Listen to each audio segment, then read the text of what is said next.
these balls could talk, they would walk along the bases and into the fields. If these balls could talk with Mark and John and producer Pete.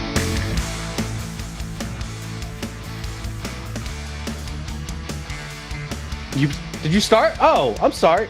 Guys, you need to give me a little bit more heads up than that. Hey, ballers, welcome to If These Balls Could Talk, where we could talk about the latest in sports tech and pop culture. This is Mark, along with John and Pete, and joining us tonight is our friend, Mr. Jefim Piekarz. Good evening, Jefim. Good evening, boys. Mark, you embarrassed me in front of Pete because he's back. What? You gave Mark like 1 split second. Listen, I was pressing all the buttons. No time. I was pressing all the buttons. John is doing a fantastic job producing. John, we love on you. Hiatus, Pat. Killing it. Let's see, John, how you been? I have been great. OBS is giving me a error message, and I don't know what it's about, but I don't think I care. Is it Streamline? Jamie and I are watching a show on Disney Plus called Renegade Nell, which I actually love. It's awesome. What's it about? It is about the class warfare in the 18th century, but also fairies and superpowers. And a girl with a Cockney accent and red hair. It's awesome. Cockney accent, Awesome. you say. I mean, it sounds pretty awesome. It's totally Yeah. great. Totally female empowerment, which I love watching with her. And Sounds like 3 shows in one. it is like 3 shows in one. It's got everything. What else is going on? Work was good today. That just made me think of Mary Poppins, though. Like, how are those rehearsals going? Show is in like 2 weeks. She knows all her lines, I think. All of her directors. She right. has a lot of directors. All of her directors are telling her how good she's doing. So I think it's going Has great. it been a full dress yet? Yes, they did one dress. They're going to do another. So I don't know. Do they? When I was in theater in high school, When I was in the drama, show. Yeah, they recorded it. We were the core of the show, like prior to the live productions. Did they do the same thing? Yeah, they recorded the first dress and they asked the kids to watch it and take notes. And because she's 11, I reminded her to take positive notes, but she took a few negative notes, and I was just like, no, don't worry about that. You were gonna do. Has she worn stage? Are they gonna wear stage makeup? I don't know if they're wearing stage makeup, but she did get a custom dress built by her very artistic art teacher, which I thought was pretty badass. Once she's on and I get her permission, I'll put some pictures on the website and show you guys how it's going. But I'm so excited for I think her. it's going That really, seems so really cool. great. And I think, too, it's a really good source of self-confidence, and it's a really good way for her to express herself. I think that's just really, really good for her. That's how I broke out of my shell. Like in high school, was doing drama. This is a weird, it's not the right word. This is an interesting stage of development that is different than all the stages of development so far, where, like, I'm trying to show her all the things so that she can choose the things that are interesting to her. And I have no qualms or preferences of what those things are, but I want her to have things because it's important. Mm-hmm. The thing I remember talking about stage makeup again, because that's what we talk about in the show. That was by far my least favorite part of drama, but I had a great little tact there. I would always go up to the girls and like, can you do my stage makeup for me? And it was always a great way to just flirt with the girls in the drama club. Yeah, there you go. Nice. Learning early. Mark, you have so much game. Yeah. Oh, I had so much more game back in high school, and it was pretty easy because there was like 10 guys and more 1,000 women. Oh wow. And then you Hair has nothing to do. Hair Yeah, has that's like not a correlation to sexiness. Jeff and I both said at the same time, we're like the opposite of RPI. I had to go there. And mention it. You literally reverse the ratio by going to RPI. I know. Hashtag reverse the ratio. Ooh, that's weird. I remember my stage makeup for Joseph and the Amazing Technicolor Dreamcoat when we did that in high school was they were just like, boys don't shave for the month before the show. It's like, okay. Everybody has to look like they have giant beards. That's awesome. Yeah, but that's a teenage fuzz, right? I mean, you don't have beards at that point. I had a beard at that point. Wow. There's a picture of me, a 16-year-old Pete with a Remember, he's full part goatee. Hungarian. I didn't have as much here, but I had all this. That deep voice and that beard. I mean, So- you yeah. must have So- been I know. fighting him off, Pete. So I even funny, had a single funny line. story. I had one line because I was in the chorus for a lot of it, but I had one solo line because I was one of the brothers of Joseph that didn't speak, and I go, "Let no tear be shed." That's amazing. And I Did you was- do it in and that I was- voice? Do it again, unmiked, and I had to just blast it out. Wow. Do it again. No tear be shed. No, let no tear be shed. Pete, I'm so glad you're back, man. I miss you when you're not here. Because I miss you guys too. You do shit like that, and it's amazing. I have something fun planned for later. I love it. So one of our fans said we need Pete Teen beard pick for social. Yes. Oh man, It may have been your wife. That is solid. It may or may not have been your wife. Okay, she knows where the photo album. She's listening right now. Her and Liam. She knows there's a photo album. I think it's the blue one. Pete, About halfway through it. Can we do your senior photos on the website, please? please. Oh, those are so embarrassing. Please. And maybe on the socials, and maybe everywhere. Oh no. At least one of them. Oh, they're so bad. We're gonna leave You're that. telling me they're not already there? We're gonna leave that up to Yeah, our creative director because I'm sure she will make a very educated and informed decision. Yes. How are you, Mark? Things are good actually. So I was a little late to I wasn't able to do the pre-show at all, which I usually hop on a little bit just That's why we started. do a so little great. warm up. I know. There's a little secret op going on right now that I haven't done this in about 10 years. I'm going to be very secretive about it for a little bit while, but there's something that I'm doing right before the show now, and it's going to go on for about 3 months, and there'll be something that will be happening in about middle of June, and we'll as soon as it becomes available online and it happens, we'll unveil it to everyone. Mark, are you gigoloing again? I'm not gigoloing. I mean, because you have like a collared shirt on and everything, so I think you're gigoloing. Well, I was real estating earlier today, so I don't believe you. I just didn't change. Yeah, I mean, a striped collared shirt. A striped collared shirt and everything. Yeah. I mean, he was talking about how he had more game in high school. Maybe he's trying to get his mojo back. That doesn't mean that I'm going back to high school and hitting on high school girls, everyone, just to make that absolutely clear. No. Nor is he like in a Hollywood film, like impersonating a high school person to go undercover for something. I know. I'm not 21 Jump Streeting over here. Right. Pete, it's been a while. Why don't you give us a little update of how you are? So the baby is now gargantuan compared to how big he was before. He's like doubled his mass and like feels like he's like. So it's funny because we're like, oh my God, he's getting so big. These bibs used to be like huge on him. Now they're these tiny little things. And Steph realized, oh crap, they've been shrinking every time I put them in the wash. So it's Amazing. Not only is he getting bigger, but the bibs are getting smaller. So they're hilariously tiny now. It's kind of funny. That is funny. One day you're gonna need new bibs. I know. But he's great. I mean, my life is basically work and him. Like I've been working like 12-hour shifts getting a huge project done, plus commute. So, yeah, I'm up at 6 a.m., get him in daycare by 7:45, 8 o'clock, and then I'm home at 10 p.m. And poor Steph is pretty much marooned on a desert island with Liam, having to deal with all of her stuff, her work, and him. And I get home in time to like put him to bed pretty much. Super mom. Yeah. Yeah, she is. I'd tell Thank you, you that Steph. ends, but it doesn't. Well, hopefully my 12-hour days will end for a little bit.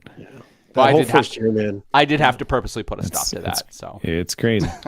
I was just like, Yeah. All right. no more. So with Jefim being a returning guest, we're going to bring back that segment. Time for Ball in the Corner Pocket.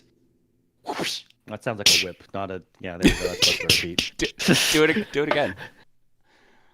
I was like, we gotta leave space for that so that I can put it in, but it's also really easy. So Yeah. We just did it. This week we're going to talk about the start of the Major League Baseball season. So take it away, Jefim. talking baseball. All right. Well, boys, we're in week 2 of the MLB season. And as football coach Lou Holtz once said, you're never as good as everyone tells you when you win, and you're never as bad as they say when you lose. And boy, does that apply to our 3 teams. So for those that don't know, a true fact. For those that don't know, John is a Yankees fan. Mark is a Red Sox fan, and I'm a Mets fan. So with that in mind, and with that quote in mind, first question for you boys. With about 2 weeks in, what teams have surpassed your expectations, and which teams do you feel have underperformed so far? Well, the Rays are certainly underperforming, Yeah. but that does come with the Don't talk. sweep No, by no. the Talk about the Yankees. team that you want to talk about. The team exactly. Talk about your game. I can talk about the Rays. I was I'm slow disappointed. playing it a little bit. That's all. Just slow playing it. I was. Go ahead, Pete. Go ahead. Go talk about how Juan Soto is the greatest free agent or pickup that you've ever done, and that he's gonna save the team, even though you guys have no pitchers right now. Here's the Right, deal. yeah. Pete has You need to something to let John say. go. No, No, Pete no, has no, something no, to no. say about baseball. So we're gonna let Pete talk first because he It's has like something 2 to say. seconds. It's okay. I was Do really it. excited about so the Rays were doing really well last year, right? They had that great record, but then I was becoming a bandwagon fan. I'm like, okay, this is cool. And then they super disappointed in the playoffs, and now they're losers. That's all I have to say. Very good. Very good. That's great 3-4 insight, record Pete. so far. Well, Great well played. I mean, clearly the Yankees are overperforming right now, and you are right. They have no pitching. They finally lost. No pitching. I'm sorry, no 162-0, John. No pitching to be seen. Well, they did finally lose, but also they just won right after that. So I mean, so far we're 2-0 in series wins. So we series. We'll see. I think that of the performance, all the teams that overperformed last year are underperforming this year. And I'm looking at the Blue Jays, and I'm looking at the Rays, and I'm looking at the Astros. And I mean, we're 7 games in. It doesn't actually matter right now, but. Wouldn't it be great if the season ends today? Let's think about bright spots for at least the Yankees, and then you can talk about bright spots for the Red Sox. I said this to hey Steve. I said this to Steve Koulis yesterday. I said back on top where we belong, the Red Sox being slightly underneath the Yankees. This is the way this is the way normalcy works. That's how this works now. But seriously, Anthony Volpe, by the way, the Ghost Gold Glove winner for shortstop last year. He did win the Gold Glove his rookie season. He did. He did, and he's now Great hitting. defensive shortstop. Hitting over 400 with second most RBIs on the team. Again, week 1. Juan Soto making amazing defensive plays, hitting lights out, literally earning all of that first year money, and the pitching keeping us reasonably close, except for that 7-0 debacle against Arizona. So I think it's going really well, and I'm gonna. Juan Soto is loving that short porch, man. In Yankee Stadium, holy moly! Or that. seriously, sign him now. I mean, here's the thing, and actually, it's really now. interesting. And the Yankees obviously have more money than God, but there was an article that I read that said that Juan Soto is pricing himself out of New York because he's playing so well. But you know what? If we win a World Series this year on his bat and his arm and his legs, I don't give a shit. All right, so John's got the Yankees winning the World Series this year. Okay, cool. Yeah. Well, At 161-1. 161 and 1. 161-1. So Exactly. No, we know. Still Let's, possible. let's just assume we lose 1 game in every series from now on. That's a good average. I'll keep that average. Oh, okay. Yeah. So like I mean, 20 losses. I'll take 20 losses. you got to be realistic, right? Hey, you win 2/3 of your games. You win over 100 games in that season. So Yeah. True. That's true. All right, Mark. All right. What do you think, Mark? I have nothing to say about the Red Sox. I mean, yeah, that's great that they're 5-2 in second place, but they haven't really faced anyone. They killed the A's. The Mariners are. I mean, they were a playoff team last year, but they're halfway decent. But I don't know. I probably couldn't. The happiest thing that I am with the Red Sox right now is Chris Sale is not a Red Sox player right now. That's like the happiest thing that I think the Red Sox have done. So No love for Chris Sale, huh? they I looked this up. They are I think they were they were like middle of the pack with regards to team salary this year, which is very weird. But the team kind of reflects that because there's really no. I mean, aside from like Rafael Devers, they got Trevor Story. I can't really name a lot of like quality Red Sox players. I certainly can't name a pitcher right now. Yeah. Your whole pitching staff is young, very young. Nick Pivetta is like he's like he's been a career number 4 or 5 starter, and he looks like Cy Young after his first 2 starts. Yeah. And what about so you've got nothing to say about the Sox, so who's overperformed and who's underperformed then? What do you think? In baseball overall, I mean, the Pirates are somehow have like the best record in the NL. Who would have thunk that? All right. They did. They kind of overachieved kind of last year as well. Also, let's talk up until a certain about the point. 5-1 Detroit Tigers. Yes, that's the one I was. Yeah. Let's talk about the 5-1 Detroit Tigers Tigers, who look look great. look weirdly good. Yeah. Like the AL is really on its nose right now because yes, the Yankees and the Red Sox are back on top, but they both came in last season, and the Tigers are on top. Now the AL West looks the same, but I don't know. It's some weird spots that you're just like, oh, I love how we're overanalyzing 1 week of baseball. Yes, we are. That's the idea. Man. That's You got what it. sports There's like talk 20 shows more do, weeks bro. left in the season, and we're trying to grade the season based off of one. Yeah. Well, according to The Simpsons, the Mets season, it starts and then it's already over. So that's pretty much where we're at. We don't need to talk about You that. guys have already had a bench Although the clearing brawl. Marlins have yet to won. The Marlins have yet to win. That's true. The So Marlins you're have not last. The Mets have Well, already my had a bench overperforming- clearing brawl, so that's cool. Well, my overperforming team is the Los Angeles Dodgers because with the payroll that they have and the amount they spend in the offseason, they should be 9-0 right now. So, That's true. Although keep in mind, Shohei's only achieved $2 million this year. I heard about that. Yeah.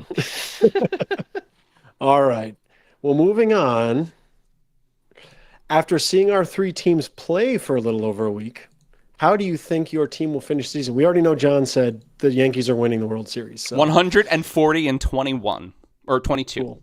22. Well, there it is. You heard it, folks. John put it on record. Wow. How much does that beat the record by? Like 20 wins in one No, year? I think that they That will. sounds plausible. Let's just be reasonable. I don't think they're going to win 100 games, and I think they'll make the playoffs again because I think the pitching will catch up to them like it always does. Because it always catches up to them. Their pitching isn't good, and you can't win. And this is a very firm and fast rule for me. You can't win playoff baseball, especially 7-game series, without at least two 15-game winners. Which, by the way, Is Rondon still sweeping up behind in the Yankee Stadium? Which, by the way, the Texas Rangers have. So, I mean, I don't see how we beat them in the playoffs. I just don't. But it'll be fun to watch, and Yankee baseball is really fun right now. Orlando Cabrera, Anthony Volpe, and Juan Soto are earning their paychecks. They are. They look like the Bronx Bombers again. Hell yeah, they do. Yes. Hell yeah. What do you think, Mark? I mean, I don't see the Rangers repeating. The Rangers really they got very hot at the right time last year, and I think that's why they ended up winning the World Series. I mean, we see that a lot. They took a couple of really good pitchers from this NL team that I know of. I don't want to talk about that. They had Eovaldi, who was on the Red Sox too. Yeah, I think he was on there, and he won. I think he almost won 20 games last year. Yeah. But keep in mind, neither one of those pitchers actually contributed, John. Well, it's true. DeGrom blew his arm out, and Scherzer got hurt before the playoffs. So I think that worked out in our favor is what I'm saying. You're probably right. Mark, what about your team, though? How do you think the Red Sox are going to do? I'll just be happy if they don't finish in last place for the 4th consecutive season, which I didn't actually realize that they had done that 3 years in a row until we did a little research last week. Oh, damn. I have not been paying attention because they've been bad. They lack a direction, I think. I mean, they got rid of their GM last year, Heim Bloom, I think that what his name was. Yep. I mean, they tried to pick him up from Tampa, but he had like no direction for the team. Theo is back in a kind of advisory role right now, so we'll see what happens. But I mean, you can't build a championship professional sports team without superstars. You just can't. They have a few superstars. Like I said, they have Rafael Devers. They signed him long term. They have Trevor Story for I think a couple more years. Yep. So that's a nice little lefty-righty combat duo right there. But yeah, you need more than 2 bats. And again, aside from Nick Pivetta, who's the reason why I know of him on the team is because I was just happened to be looking at some stats and I happened to see that he's like 2-0 or because the Yankees learned that if you only have one bat named Aaron Judge, they just you don't ever get a good pitch. All right-handed batters. Oh my god, all right-handed batters. What the fuck? I'm glad that they learned that you might need a couple lefties as well. What the fuck? I just hope Cashman doesn't do an overcorrection. Now he just thinks he needs all lefties. I mean, he probably might. will do that. He probably That's will. how he operates. They'll never see it coming. And full lefty Mark, lineup. so let me ask you a different question. Then. Will the Red Sox have a winning record? Let's draw that line. I don't know. I think they're going to be about 500 this year. Okay. So that's a push. You're like, no. 81 and 81. That's what I'm predicting for them. That's Okay, like all right. $1 in The Price is Right, Mark. I'm just letting you know. Yeah, he totally did that. He totally did that. And I'm predicting the Mets are going to finish at the bottom of the NL East. So Under the Come on, the Marlins? Marlins haven't won a game yet. yeah, the Mets At have least the no. Mets have won one. So John said. So this is why I'll give you guys the reason. The Mets have no pitching, and we do not have the lineup that the Yankees have. We are a bad team, straight up. So I don't think we're going to perform much better. We're going to be better than 1-7, but it's going to be a pretty rough season, I think. How did they I get do say to that? Yeah, I do say they have the worst offense in the league so far. They've only scored 13 runs Yeah. the whole season. Yeah, when you're picking up Julio Teheran to save your rotation, I mean, you're in trouble. You're in trouble. I think Listen to this though, the Miami Marlins, they've given up 59 runs of the year, which by far is the most. Yeah. it's going to be the exciting Marlins- down in the basement of the NL East. Their run differential is 30 so far. Ah, that's spicy. The Mets is only 13, so that's why I don't think the Mets are going to finish in last, but they're certainly not going to be close That to is first. spicy. It's going to be a bad season. Well, with that in mind, final question: what do each of our teams need to actually be World Series contenders? Pitchers. We need to Okay, well, what probably kind Turn the of- clock back 6 years. we probably Be need to specific. we probably need to kidnap Snell from San Diego. Like maybe just go and take him like by force if we have to. We know a lot of Italians. Okay. All right. No, I thought I Snell think signed with the Giants. I thought he signed with the I thought so, Padres. too. But he might have signed with the Giants. I don't know. He signed- was on the Padres. I think he signed with the Giants though. To be very specific, I think that they need to really be very particular with Cole's recovery and not bring him back too fast. If he is out for 2 months, 2 months is reasonable. He can come back and do fine, but they need to not force him. And they need somebody else to step up. They need Cortez to step up. They need Rodon to step up. Will he? I don't know. But they Is he need still the pitching. janitor for the stadium? Pitching. Yeah, He's pitching, John. I know. Pitching. I know. I mean, my friend He's Jefim, no when I longer was sweeping. He's no longer cleaning the bathrooms at Yankee Stadium. my He's friend actually Jefim, when he was telling me about Carlos Rodon and his experience in the National League, said, "You better be careful with that guy. He's injured a lot." I'm like, "Well, I didn't know that." So Yeah. cool, And that's what he's been. cool. We didn't What need about that. the Reds? We didn't need Don't that you money. know the best ability for a player is availability, John? Oh, Jesus Christ, That is a truth fact. that fucking guy. What about the Red Sox, Mark? The Red Sox need to turn the clock back 6 years when they won the World Series, That would be good. or they need to. I mean, Manny Ramirez is still playing. Maybe he could probably still be their best hitter. He probably could. He's not I playing, will but remind you that Chris Sale was on the team when they won. he's not playing I Banana believe League he ball was your yet. best He pitcher. was on the team. He was on the He team. was your but best pitcher that year. I think I think he was. I don't think he started though. I think he was doing bullpen work mostly that year, or at least in the playoffs. I could be wrong about that. Yeah, he got injured at the end of the season and ended up in the bullpen. You're right. Yeah. But he was having the best season of all your starters that year. These records are so weird. Well, that's what he does. He has a phenomenal first half, and then he hurts himself, and he can't throw it all. Luke Weaver has 2 wins. Who the fuck is Luke Weaver? All I right. have no idea. And I already said, but the Mets basically, I actually think they need to. I actually think they need to rework the whole roster. I think Yeah, they need to it's, rebuild. it's ill-formed. It's I bad. think. I think I it's think a they need to rebuilding. trade away the panda there. Our big hitter. God, I'm forgetting his name. right Pablo now. Sandoval? No. I was gonna say that was who the panda was. No. His. Oh my God, how am I forgetting his name? Pistol Pete. Pistol Pete. I like that. Oh, Pete Alonso. Pete Alonso. We're not gonna be able to re-sign him. He's gonna want a lot of money, and He's gonna honestly, want a lot of money. I think you should trade him away. Pick up at least an arm because they need Rebuild that pitching. farm system. Yeah, they need it bad. So that's my feeling. I actually think we need to rebuild this year. I don't think we have a shot at making the World Series. We would basically need to rework our roster, and we come up with at least 2 pitchers, if not 3. Also, the National League is pretty good. Yeah, the and Braves. and the NL East is The pretty NL good. Central. The NL Central.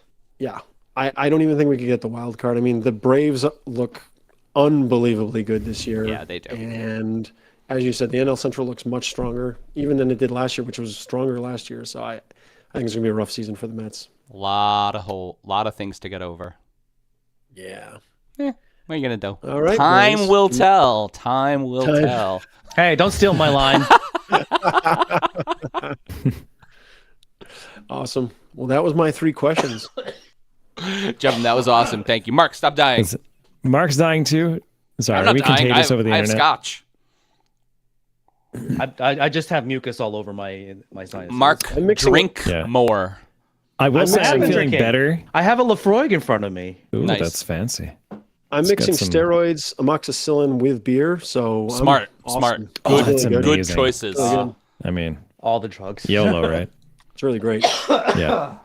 I really Amongst- enjoyed, by the wait, way, Happy Easter, everyone who celebrates. I really enjoyed all Yes. the Jesus going YOLO memes that I saw this past weekend. And then he's pretty like, awesome. just What? kidding. Buddy Jesus. Yeah.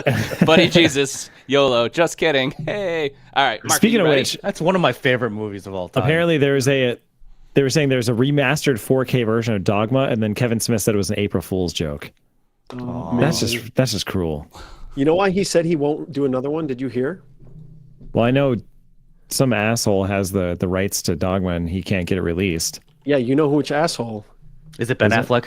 Harvey No. Weinstein. That's Harvey the asshole. effing Weinstein. Yep. I knew it was a Produced all those- legitimate asshole. He produced all those movies, so he talked about it. He said he'll never remake it. He'll never do a sequel. That's such a damn shame. Yeah. What if he just had like reversed the title? Like, what would that be? Am God?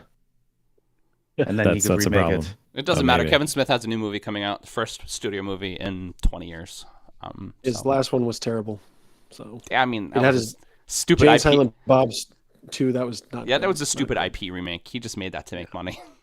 Well, Well, no, he wanted his daughter to be an actress. I His know. daughter's in it. I saw it. Yeah. well, All right, Maybe gentlemen, this- are we ready to kick off the shindig? Hell yeah. let's go. Let's do it. Let's do the first topic. So the final fours have been set for both the men and the women, and if you are among one of those that filled out anywhere between 60 and 100 million brackets this year, my guess is yours has proverbial been busted.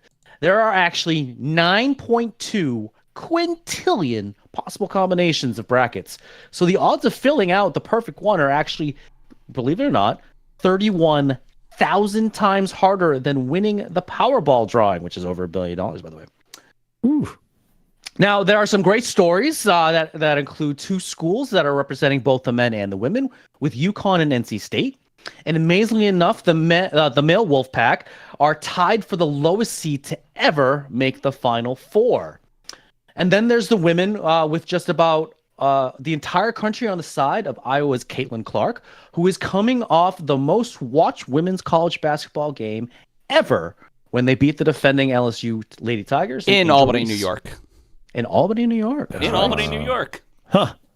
So, everyone, how is your NCAA bracket looking, if you did one? And who are our favorites to win the tournament?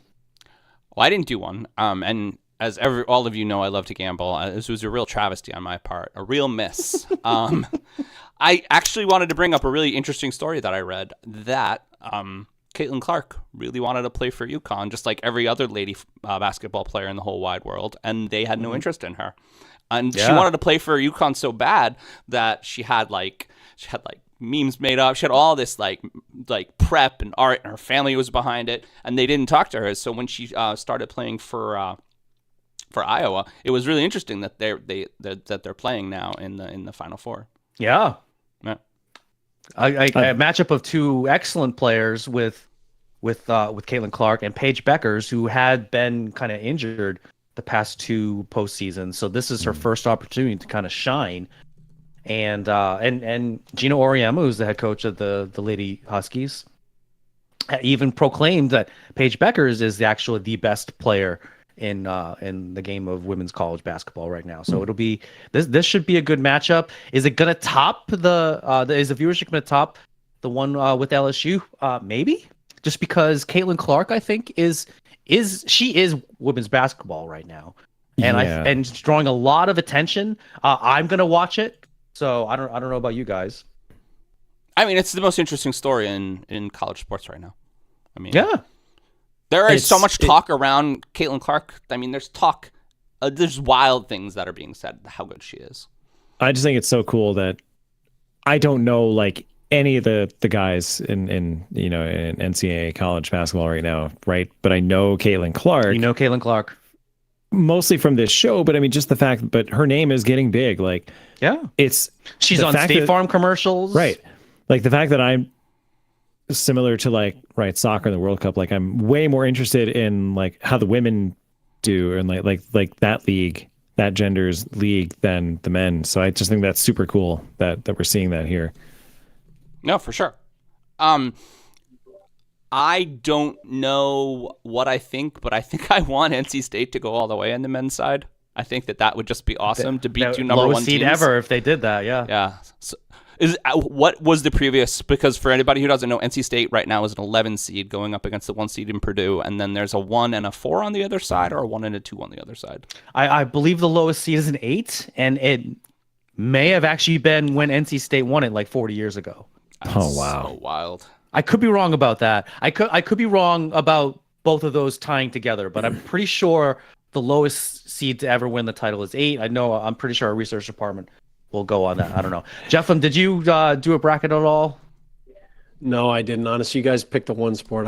I do not follow basketball much. But I will I'm tell sure you- you've heard of Caitlin Clark, though, right? I have heard of Caitlin Clark, and I will tell you that I lived in Connecticut for 4 years and lived with a bunch of UConn guys and kind of became a half-assed Huskies fan. So I don't know, go Huskies. That's what I would say. Yeah, that was back when, when they had like Maya Moore, Yep. right? And And on the men's side, Kemba Walker. and Kemba like, Walker, yeah. yep. Yeah, no, it was a while ago, but that was the closest I ever got to almost being into basketball. But that was fun. It was definitely fun to be around that environment because like Connecticut has no real like big teams, so that's like their sport is essentially like the UConn Huskies and the basketball primarily. So and both like you said, the men's and women's team are incredible. So it was always fun to watch. What do you think about that? I mean, because we've been our basketball talks recently, or at least our NBA basketball talks, have been around big men. So what do you think about the battle between the big men in Purdue and UConn, Zach Edey and Donovan Clingan? Oh, I'm actually really looking forward to that matchup. Yeah, they're because both it's strong, two phenomenal big men. Phenomenal Yeah, big men. Two phenomenal big men. And you're right, and I've said this in the past that I think that the NBA is probably due for big men coming back and dominating the game.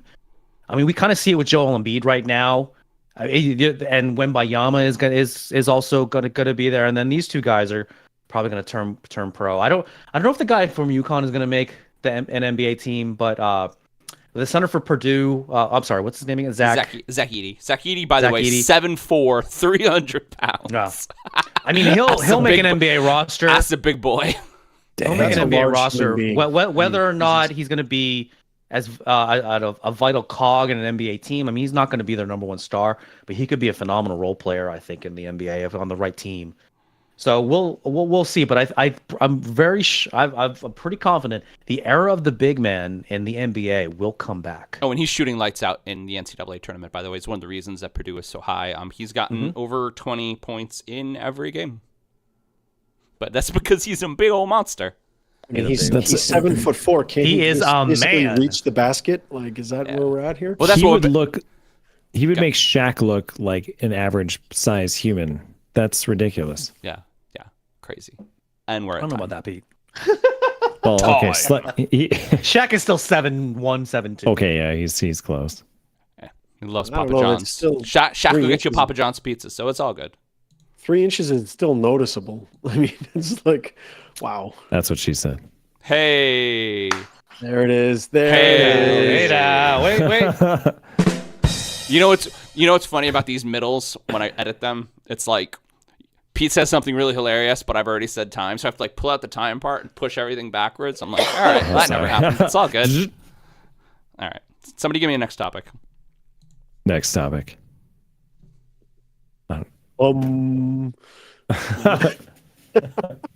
John does not approve. Wait, we were talking about Shaq. Let me try to do a Shaq impersonation.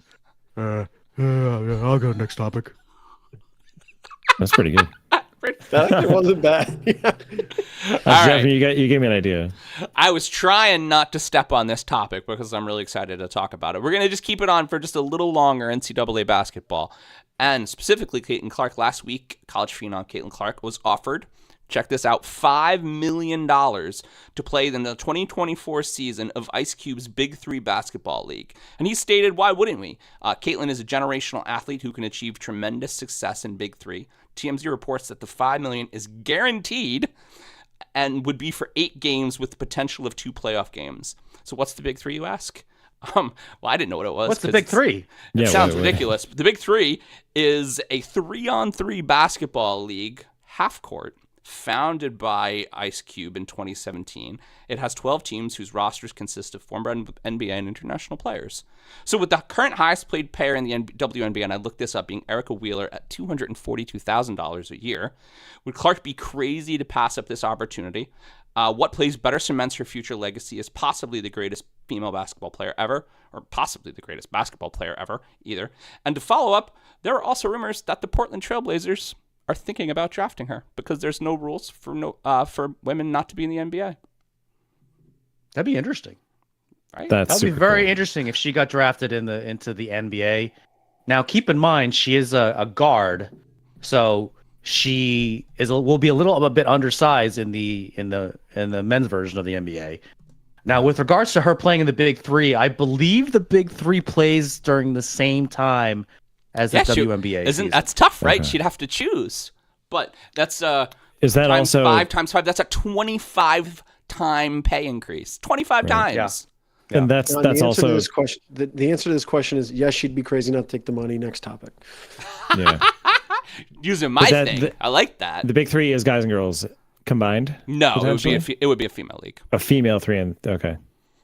I looked up Big Three games, and they're played on a real arena with spectators, but it's half court, and which was wild to see. I was like, that's half court, okay. It's like playground b-ball. But it's like, I mean, right? It was founded by a rapper. It's playground b-ball. Yeah. It's televised. Yeah, it's televised. The only risk is that she gets injured. Is what I mean. Like that's the risk, and she still makes $5 million if she does that. This sounds like mean- a Yeah, but- slam dunk. Yeah. What? Ha! I see what you did there. What Jeff. league makes her more? Because I mean, great athletes are great athletes, and they'll be great athletes anywhere. But it's like, what would happen if, Andrew Volpe went and played for the Savannah Bananas? I mean, he would make money, and he would be famous, and he would be social media famous. But what would make him a better generational household name baseball Yeah. player? Obviously, it's not the same because the MLB is different than the Savannah Bananas. But it seems like a gimmick league that's I going don't to know. pay I her a think lot that's of a money. pretty good metaphor. But right, a gimmick it's- league it's- that's going to pay her a lot of it's- money versus a real Yeah. league that might make her, generationally famous. And Especially that's with probably that's the decision I think she has to make. Does she want to go follow the money, or does she want to grow the sport? yeah. Because Yeah, she can that's still now keep in mind she can still get endorsements. I mean, she has State Farm. I believe she has Gatorade. She's going to get a lot of endorsements. Being in the WNBA as well. She's going to be the face of the WNBA probably for a Well, while. she keeps her NIL endorsements too, so she doesn't lose Exactly. those. But you take 1 year, you make $5 million, and then I'm sure some team would take her after that. And come on. Like, games. Yeah. It's Like, come 12 on. basketball That's games. true. like, That's I don't a know, lot this- of money this per seems like a game. no-brainer. Right. I guess it's not like she's signing her entire career away to it. Right. Exactly. I read. I don't know. If she wants to grow the game, though, I think that it's a mistake to do that because that's you want to grow the entire sport of women's basketball and going to Big Three, which gets pretty much just as much viewership as the WNBA, I believe. Research department may have to back me up on that. So for the overall game, it's not a good idea, but for the brand of Caitlin Clark, it probably is. I think what makes this question even more interesting is that Angel Reese has, now that LSU is out of it, has already announced her intention for the draft for the WNBA this coming season. Absolutely. And so they have their little mini rivalry. They're both would be in the same draft class. I mean, it's a really interesting story, I think. It's almost the equivalent of Magic Johnson and Larry Bird. It is almost the equivalent of Magic Johnson and Wow. Larry Bird. honestly. That's pretty big.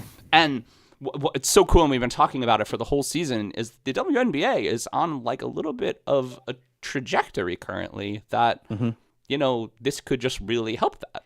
So Yeah. I don't know. This is a selfish way to look at it, but I think about what you said in one of your previous episodes, John, like generationally wealthy.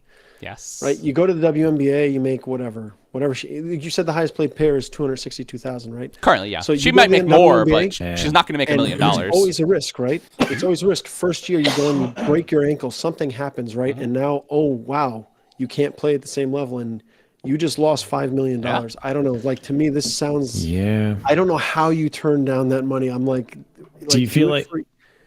Oh, go ahead, Pete, sorry. I was going to ask, like, you were talking about endorsements too. Like, right, this is a big factor. Would the endorsements likely be more, would they be coming in better with the WNBA or this big three, or would it be a wash? The Because thing that's part of it about too. the WNBA is it's currently not the NBA. And so it is really more akin to A or B because they get about the same amount of viewership. They get them about the same amount of sponsorship.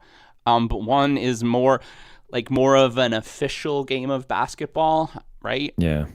And they play in NBA arenas. And they play in NBA arenas. I think really the very, very interesting part of this is that the NBA, while she would be undersized, and I don't know Caitlin Clark's height, but I could look that up. The NBA game is a lot softer than it used to be, especially for the guards. So like a lights out shooter like Caitlin Clark There's still a lot of contact. or in Stephanie there. Ionesco, like these girls could just literally shoot 3-pointers and score a lot of points. Like a lot of points. I don't know. Jeffim's point still stands there. That's so much money. That's hard to pass up. I just don't... She's 6 foot tall, by the way. I just looked it up. Just 6 feet? Yeah, she's 6 feet. Wait, Caitlin Clark is 6 feet? Yep. That doesn't seem right. But 6 foot 155. So Yeah. she would still get pushed around, even though a lot of Yeah. guards are in the 6 foot range. Like she would just be a point guard, right? That's lighter than me, and I'm that height. I feel like I would get like thwomped I mean, you would. for Super Mario Brothers term. You would. The by fact of the anybody in matter the is that NBA. Victor Wembanyama is getting his ass kicked in the NBA right now. Yeah. Even though he's a giant man with 7 foot arms. It looks so ridiculous. I mean, because he's essentially a piece of spaghetti. Like he needs to fill out a little bit. Well, that's it. yeah, I don't know. That's it. Yeah.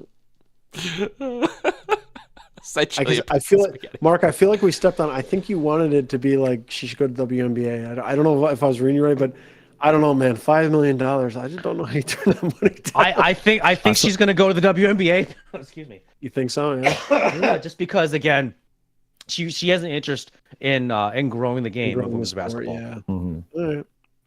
well, That's why we do the topics. we 'cause don't these even are say good we don't even controversies. say $5 million. We say 25 times higher than the highest paid WNBA player because that sounds like a more.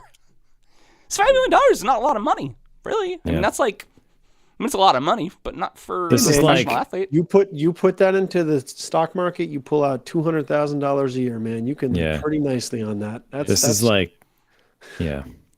We're not just doing this for money. We're doing it for a shitload of money. Next topic. All right, we got to move on. Okay. Next that- topic. Yum. Okay. So it was announced that the Bills, sorry Pete, plan on parting ways with their star receiver Stephon Diggs. They intend on trading him to the Houston Texans. Sadly, our producer and resident Bills fan will lament about this big change. But we are going to focus on 2 other teams that are represented on this very show in the New York Football Giants and the New England Patriots, who are both in a state of flux. Now, the Danny Dimes experiment seems to be over, and with the G-Men losing Saquon Barkley, it's safe to say that their offense belongs on a missing persons side of a milk carton. Yes, that's a very outdated reference there. Meanwhile, the got it. Patriots have a new coaching regime and have also parted ways with Mac Jones. So, everyone, what moves would you make to fix the Giants and the Patriots? Well, the Giants should have done what they did however many years ago they drafted Danny Dimes and Saquon Barkley. And not drafted Danny Dimes? And not drafted Danny Dimes. I mean, and my friend Pete... By the way, I find it poetic again that they have the 6th pick this year. right, they have the Is sixth it the pick same again. one That's that what they Danny drafted? Dimes was. That's what Danny Dimes was. you can't build a team around a running back. And I've read many articles, and we've said it on this for many, many years, that the Giants' first wrong step in the last 10 years of football was they tried to build a team around Saquon Barkley, who is a great running back, Oh, he's incredible. Incredible. But you can't build a team around a running back. No. Can't build an I offense. would argue they didn't. They tried to build it around Danny Dimes. Yeah. They weren't all in on anything, and I think that's the really big problem with the Giants. That's front another office. thing. They weren't really all in on anything. Yeah. Not really all in on anything. You said before, you talked about the Red Sox not having a strategy. That's what it felt like the Giants were doing the last few years. It's just like, what are they doing? Like, what is their strategy? I agree. And the GM just kept saying, I remember he was literally quoted saying, he's like, just trust me. And it's like, well, okay, what is it? Like, what are you doing? Like, explain to somebody. So that's funny. Yeah, no, I didn't know you said that, but yeah, I was like, why should we trust you? What have you done? I think that the Giants probably are in line for Drake May. Drake May could very possibly fall to 6. I don't see him dropping a 6. I've seen like a couple of mock drafts. I know you've seen mock drafts. I've seen mock drafts that say Marvin Harrison going at 9 too. Those are dumbasses. Okay? That's not happening. They're not. Drake May is not dropping to 6. Now, what might be interesting is the Giants get their heads out of their asses and trade their 6th pick to the Buffalo Bills, who are in need for a number 1 receiver. And the Buffalo Bills could draft Marvin Harrison at 6, and we can take all their first-round picks and build an actual fucking team and do it in the next 5 years. Ooh, there you go. Right? I'd love to get Marvin Harrison, but I don't think the Bills have the capital. Even if the Giants are willing trade partners, they don't have the capital to get up there. From 28, that's too far. Well, I mean, if you have some first-round picks, we'll take them.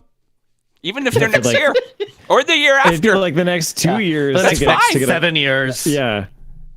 it's just hard to say where to start, though, right? I mean, the Giants are such a mess, but I don't know. Like, the one I think about is offensive line. Like, Offensive line. That is Swiss cheese. That doesn't been matter. the problem. Doesn't matter who your quarterback is, right? Yeah. Yeah, it's like they got to do something about that, or it doesn't matter who they put back there. We saw Patrick Mahomes look like the freshman quarterback when he had an awful offensive line. Exactly. And I feel like this problem goes back to like half of Eli's career too. I mean, like you had a borderline Hall of Fame. I'll say borderline because he's not in yet, right? He's gonna make it. I mean, on those 2 Super Bowl wins of David versus Goliath proportions, I think that might sneak him in. I think so too. That's a whole other topic. I could go on for 10 minutes. Is Eli Manning a Hall of Fame quarterback? But the fact is, they didn't give him nearly the help that they should have throughout the most of his career. Some years, yeah, it came together, but that's been a Giants' Achilles heel. Yeah. Their O-line and D-line, and those are very important things to get right. The Giants' Achilles heel, and I've said this before, the Giants' Achilles heel is that they're bad at scouting. They're just bad at scouting. And so they have a record that I have read that they have the lowest percentage in the whole NFL over the last 10 years of keeping draft picks. Like, people who the Giants have drafted don't stay. Yep. Why? Patriots are like that too. Yeah. Yeah, you can't afford your on team. Offense. Not on defense, but on offense. Now, what is unfortunate is that the Giants are still building. The Giants have built up their defense more, going and getting Brian Burns, who's a top 5 edge rusher. Still, Brian Burns is a beast. With Kayvon Thibodeau and Dexter Lawrence, they probably have maybe a top 10 defense, honestly. Why do you build a top D-line? Why do you build a top 10 D-line? Because that's how the Giants do it. Because you think you can compete. I mean, so like, I think that they're going to four. Do you remember 07 in 2011? I think they're either going to draft a quarterback and reset on Danny Dimes, or they're going to try to draft one of the top 3 receivers. Because really, the Giants have no offensive weapons. They need a quarterback. But I think they need a quarterback. I think that would be smarter. I think like a Marvin Harrison draft. I'd be happy to have Marvin Harrison, but I don't think that would be good for the Giants. Everybody would be happy to have him, but without a quarterback, what does it matter? Right, without a quarterback, what does it matter? Yep. And someone still needs to throw him the ball, right? Like, you see the Houston Texans are all in on the new strategy. How dangerous are they going to be How next to build year? a Super Bowl team. They Texans are all in. Loaded. And they're okay. We have our top 3 offensive players on rookie contracts. Let's spend till we're dead. Like Joe Mixon, loaded. Stephon Diggs, like just so many good moves. They're a Super Bowl contender, right? Straight up out of the gate. Yeah. I think Yeah. a lot of NFL teams have learned that too. Like, take advantage of a really good quarterback on a rookie contract before the money runs out because you're going to have to pay him. Sure. Even if Diggs is your second or third target in that team, you can't cover everybody. As long as Nico and Tank Dell stay healthy. Well, Tank Dell won't because he's a little tiny baby child. Yeah. Yeah, but you know what? Maybe Oh, sorry. I was going to say maybe he's less covered now because you have to worry about Diggs, who's not the Diggs from 2020 that he was, but he's still dangerous. Yeah. No, the Texans look nasty, but just back to your question, Mark, the Patriots, I think, are closer. I actually think the Patriots are a lot closer. I don't know. You got to sort out your offense. And honestly, you need there's no aside from Ramon Stevenson, the running back. They don't really have any quality skill players. They need a number one. That's why I believe I've said it before on this show, and I'll say it again. I actually want them to draft Marvin Harrison Jr. before a quarterback because That would be interesting. like they have Jacoby Brissett as a quarterback right now. I think he's going to be their starter, regardless of who they serviceable. draft. Regardless of who they draft in this year, I think Jacoby's going to at least start the year being the quarterback. And having him paired up with a receiver like Marvin Harrison Jr., I think would be a pretty good combination. So they have to kind of also, they lost some people on their own line as well. So that offensive line might be in a little bit of trouble. So we'll see what happens with that. But It's been a problem the last couple of years, Yeah. right? I mean, don't get me It's wrong, Mac gotten Jones worse. was not the second coming of Tom Brady. Yeah. but- And he's not the most mobile either. it's gotten worse over the years. Yeah. Yeah. So, all right. Aside from maybe Caleb Williams, although I don't know if he's shifted up or down in the draft, like Patriots are drafting third. They pretty much have the pick of the litter. Yeah. Do you, Mark, what's your thoughts on this quarterback class from what we know so far? Like, do you feel like it would be more wise to avoid them this year and just get Harrison Jr., who seems like a surefire, like elite wide receiver talent? I think they need that skill player before they get a quarterback, even though this quarterback draft class looks pretty good. Like there's probably 4 or 5 good quarterbacks that will probably do pretty well in the NFL. And the quarterback class for next year really probably isn't going to be as good, but I don't know. You could have like any really good quarterback, but if he has no one to throw the ball to, then that's an issue. I mean, the Patriots receivers last year had a terrible hard time getting open according to all those next gen stats and whatnot. So it's they had nobody. Well, I mean, you could wait till next year. I heard there's a quarterback from New York that's going to become available. Something DJ. I'm forgetting his name now. Aaron Rodgers. Well, there is, by the way, and this is why I don't see the Giants moving on from Daniel Jones, is there's a clause in Daniel Jones's contract that they can save $30 million if they fire him next season, not this season. Oh, I thought the money was only good for the next season. Yeah, there's something that if they move on next year. Yeah. I don't think we're at time. Oh, we've Yeah, been we at time. Yeah, we are. It's all good, baby. Remember the show that we did last week that was like 10 minutes long? Yeah, this show is not going to be that. It's because we missed Jefim and Pete. Oh my God, it's so exciting. Give me You got next a lot topic. to say. Give me next topic, bitches. That should be it right there. All right, done. I love it. Pretty good, yeah. Jefferson was like this close to saying something, and then he was like, It wait was a like, second. no, it is pretty good. All right. So, Mark, I thought you were going to steal it, but we do actually have to talk about it, Pete. It's time. I want to be the first to give you condolences for the Buffalo Bills giving up on life and trading away wide receiver one Stephon Diggs for a bag of chips and a newspaper, essentially. Which amounts to a 2025 second round pick. It's a pretty big bag of chips. I mean, no, And it a wasn't. nice It wasn't newspaper. even. It wasn't even a nice newspaper. It was an okay newspaper. It was literally just an okay newspaper. They're still paying his salary. Yeah, it was Jesus like Christ. the Tampa Bay Times, you know. Yeah. Too many times. While also giving up 2 picks of their own, a 2024 sixth and a 2025 fifth. And while absent in the end of last season's campaign, Diggs is undoubtedly a star with 6 straight 1,000-yard receiving seasons and at least 8 touchdowns in each. This trade immediately makes Houston a threat with star QB in C.J. Stroud and now a packed wide receiver room with young standouts Nico Collins and Tank Dell, who we have previously mentioned. So this deal, honestly, besides all the things that are being said, it makes no sense to me. Why did the Bills give up on a team that's been so close to working for so many years? Does Diggs do well in Houston, or is he too big of a personality? And what's next for Buffalo? Pete? Oh man, where do I Yeah, begin? Pete, this is your topic. Yeah. Okay. So I'm very sad. I mean, you can see I have this jersey that I bought, which is now like, well, what do I do with this? So Become a Texans fan? no, I do like Diggs, and I feel, first of all, to set the record straight, I feel like all of this drama that everybody is seeming to find around Diggs and his locker room toxicity and cancer to the team and selfishness, it's a bunch of bullshit. I feel like he's one of the most competitive players out there. I love him for that. He's one of like the best to fans, especially kids, like upon addressing them.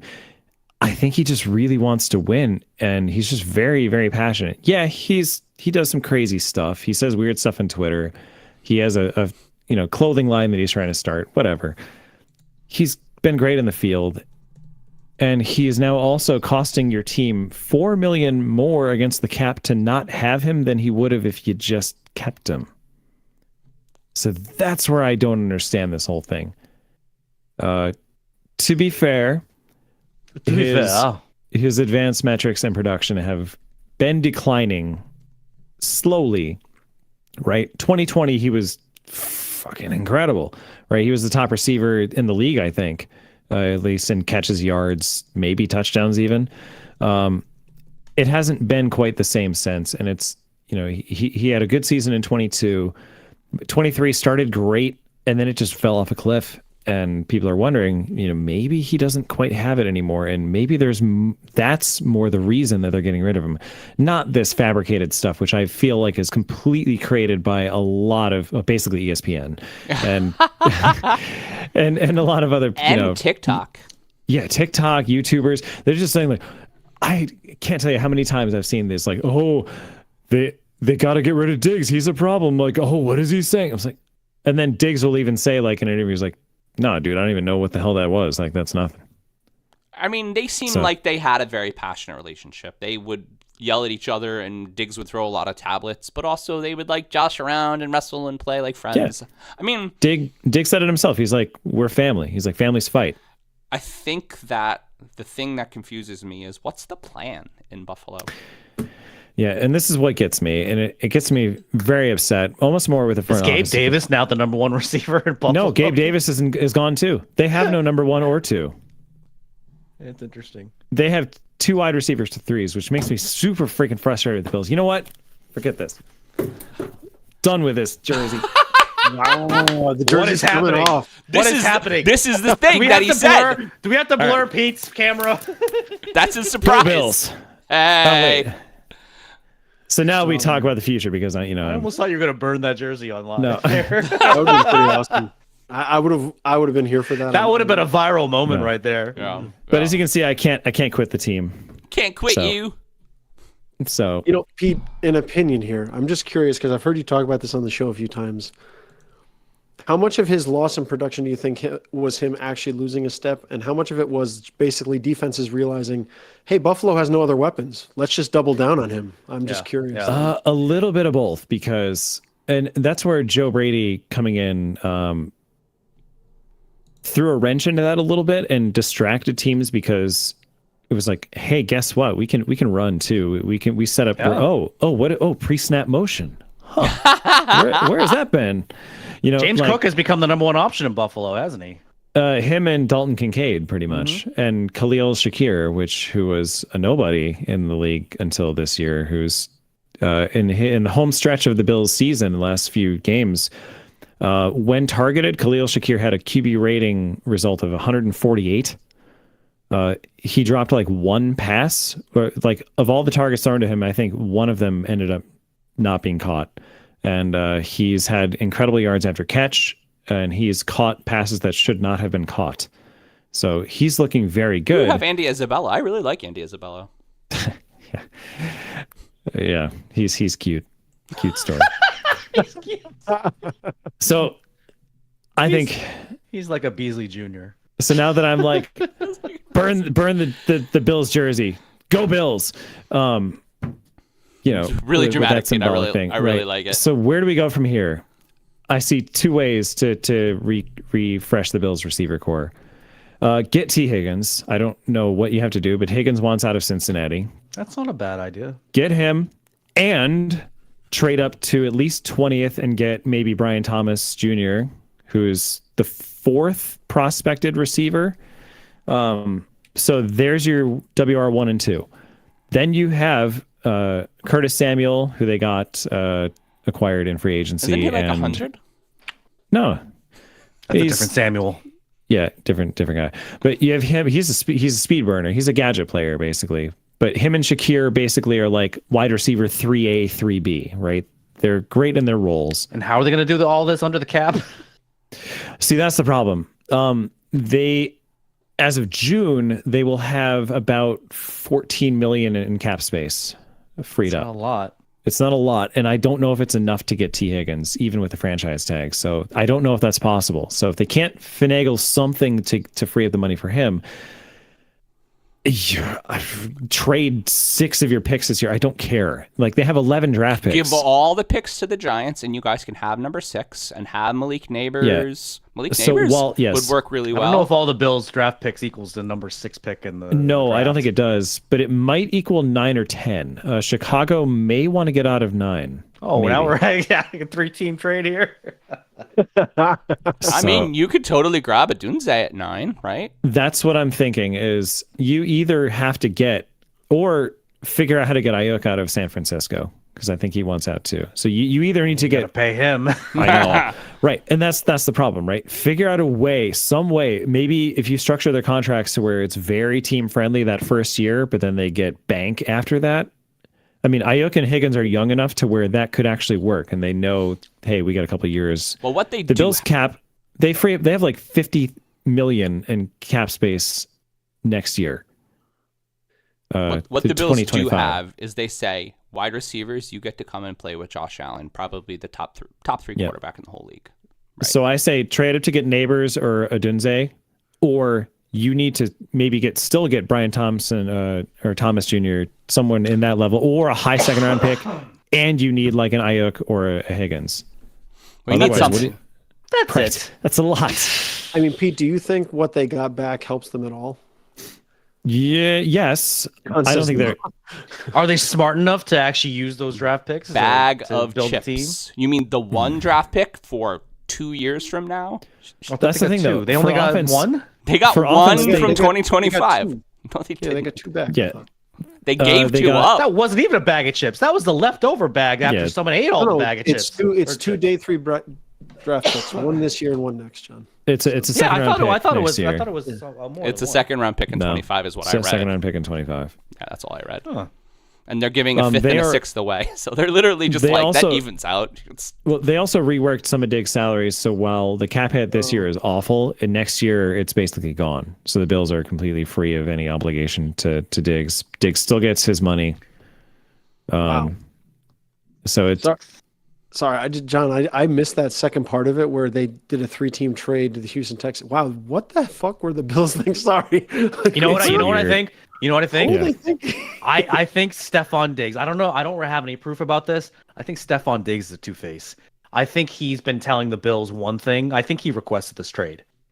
And I think he tells the Bills one thing, but in the public eye, he's like, no, I'm not asking it for any. Well, you see So that the tweet he G- did last week. He did that tweet. Somebody said that Josh Allen could still compete without a number 1 receiver, and he tweets right under it. Are you sure? yeah. Well, we're about to find out, right? Yeah. Yeah. Jesus. I don't know so much about that. Like the Bills GM is pretty honest in press conferences, and they asked him that question directly, and he said no, he didn't request a trade. I don't believe it. But yeah, maybe. I mean, We right. at These Balls Can Talk have been covering drama with Stephon Diggs for a whole season. So.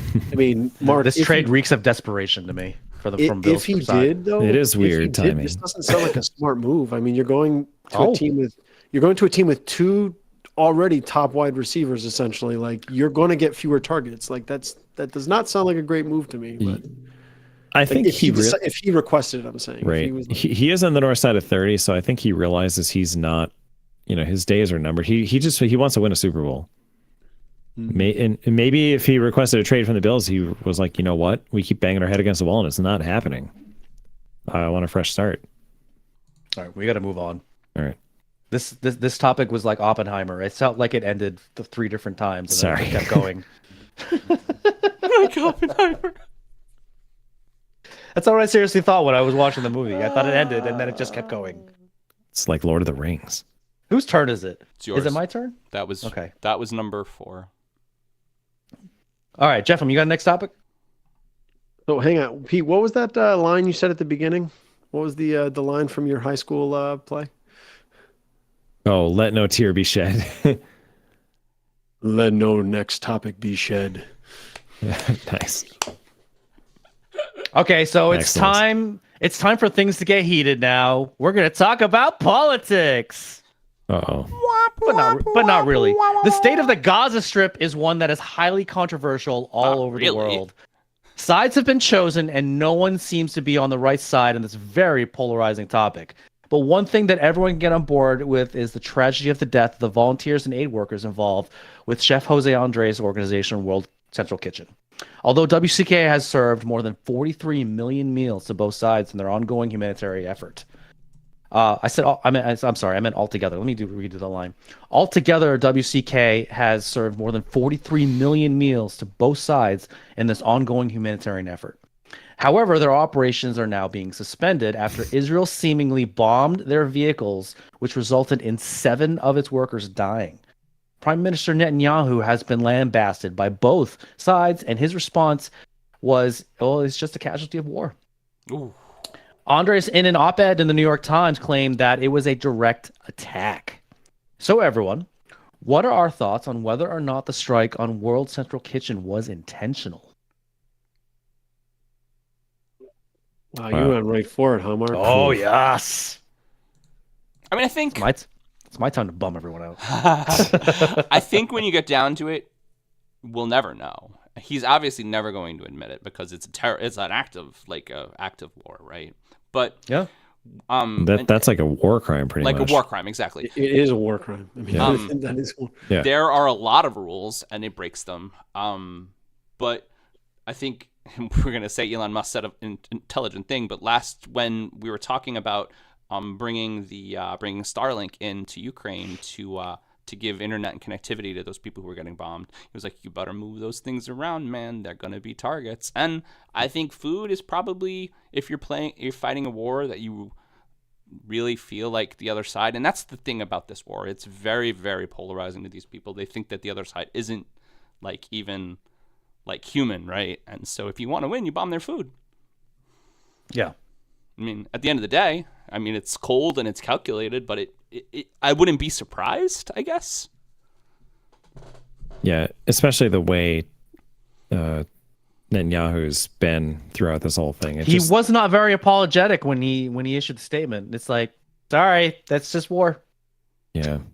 Whatever side you're on politically, it just doesn't seem like a good human being. Yeah, this is a tough. Oh, Jesus, Mark, I can't believe you. Personally, I think.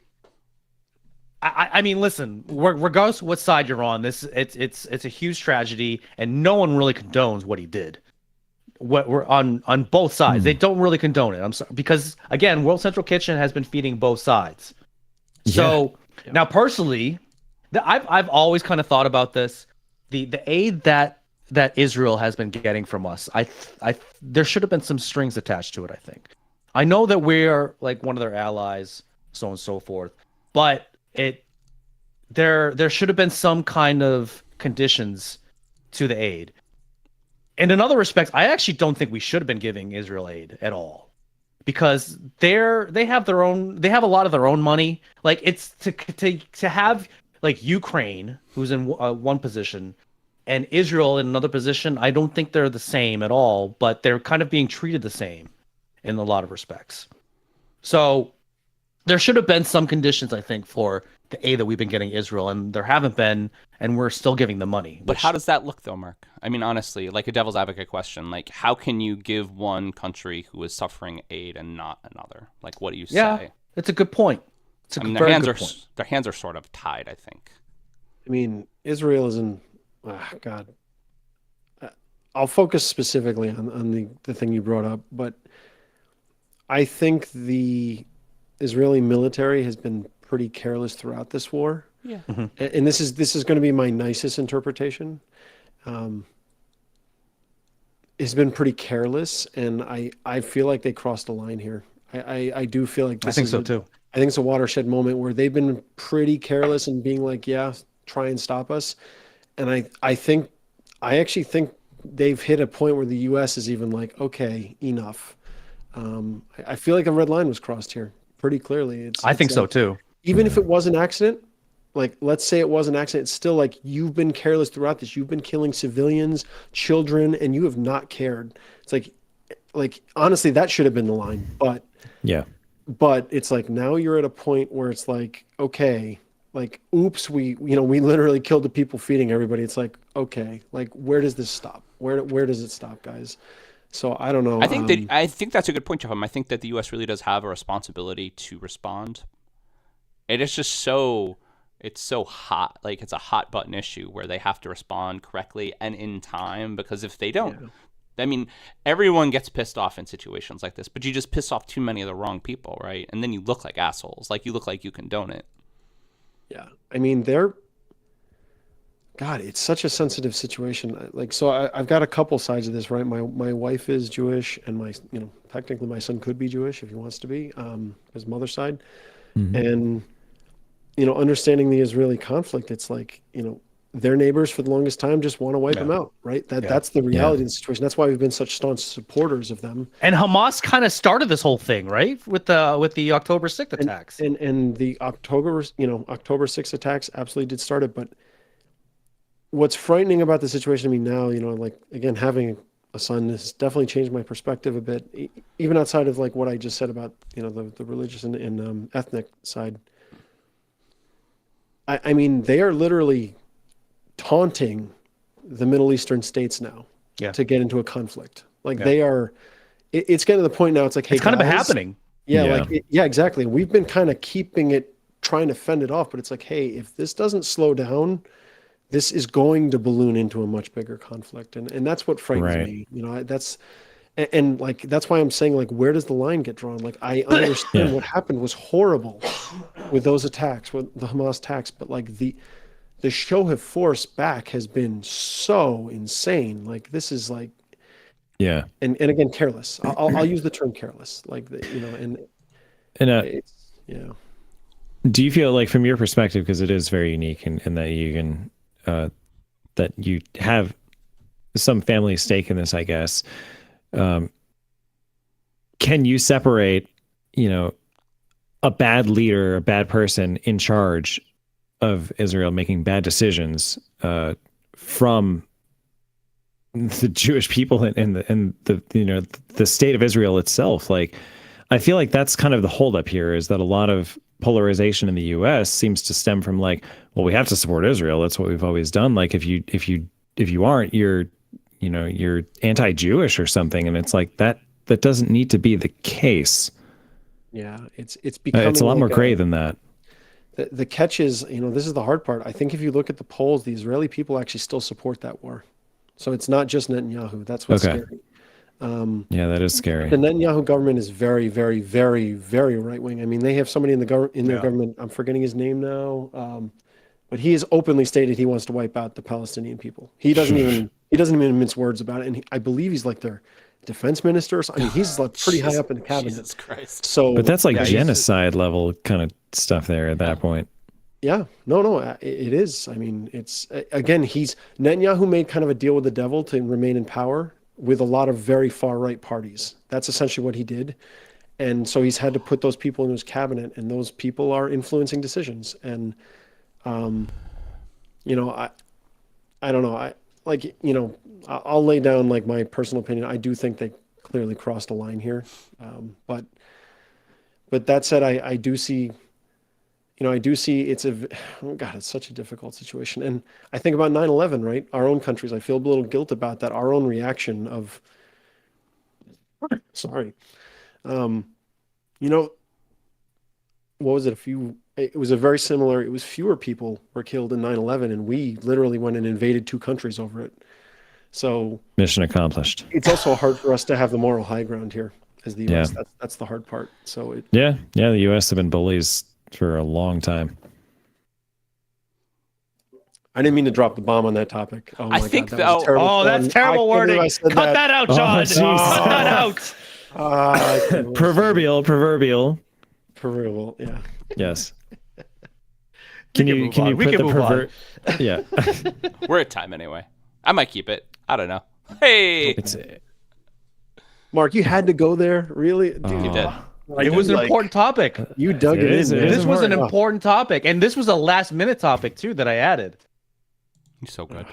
Somebody give me. I the next saw topic. it on your list, but I was like, I hope he doesn't bring that one up. That's such a hot topic. Hot topic. Jefim, I think you spoke very eloquently about it, though. No, Like, it was good points. Totally good points. And you had Yes. something to say, You which were- I think at the end of the day, You were very well spoken. it's just about that. It's Well, about people having something to be say honest. about stuff that's important. Yeah, Masha and I talk about it. Her family has friends in Israel. I mean, keep in mind, when the Ukrainian people, or when the Soviet Union fell, the three places that took refugees were the U.S., Germany, and Israel. That's who took them. And her family almost wound up in Israel. Like on top of it all, she has family members in Israel now. And we were just So, talking like, about that.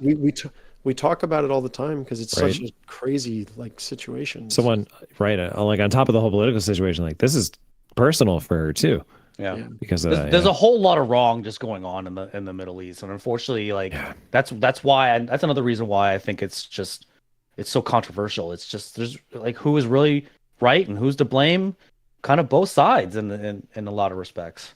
Yeah, I mean, and it's like, it's literally like another war on terror. They're saying they want to wipe out Hamas. It's like it's exactly what we were into. It's like, but Hamas is, I mean, it's a terrorist group. It like you can't just go in it. In a lot of respects, yeah. Yeah, I mean, it's crazy. The whole thing Yeah. is crazy.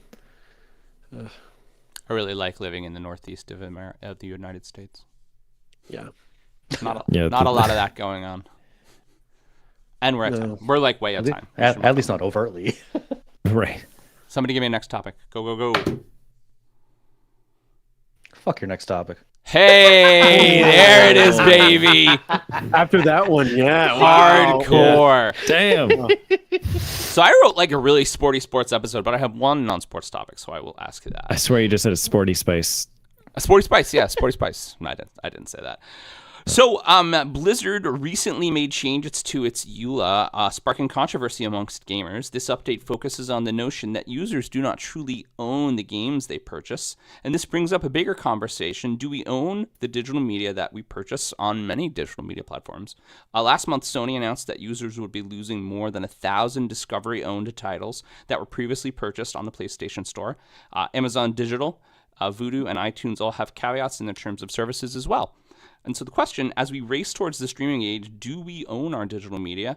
If we pay a one-time use fee and it's never forcibly removed for us, does it really even matter? What an interesting question, right? Yeah. Because aren't you essentially buying a license in a lot of You respects? 100% are buying a license in every respect. That's how it works. So when you have the license for it, doesn't that mean you own it?